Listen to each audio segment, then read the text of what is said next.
আর একটা কারণ হলো মানুষের আপনার এই রিজিক সংকটে, সেটা হলো আমরা দেখেন অধিকাংশ মানুষের ক্ষেত্রে রাসূল সাল্লাল্লাহু আলাইহি ওয়াসাল্লাম কি বলছে, তোমার যদি শারীরিক সুস্থতা থাকে, তোমার যদি একদিনের খাবার ঘরে মজুদ থাকে, তুমি কি ধনী, তাই না?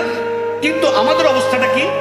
আমরা ধরেন 1 মাসের বেতন পাই, আমাদেরটা ধরেন একদিনের জায়গায় যারা মাসিক বেতন পায় তাদেরকে 1 মাস ধরলাম। কিন্তু দেখবেন আমাদের মূল সংকটটা কি? আমরা মূলত একটা নিশ্চিন্ত জীবন চাই। হোয়াট ইজ নিশ্চিন্ত জীবন? বলে পায়ের উপরে পা, ঠ্যাঙের উপরে ঠ্যাং তুলে সারা জীবন খাওয়া যাইতে পারে যেন, এরকম একটা ভাব আমাদের সবার ভিতরে আছে। তো এটার জন্য সে কি চায়?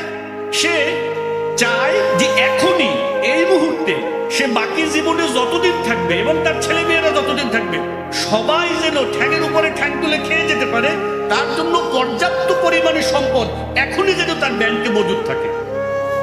এই জিনিস আমরা সবাই চাই। যাওয়ার কারণে আপনি এখন গরিব হয়ে গেছেন। এই গরিবের কোনো শেষ নাই।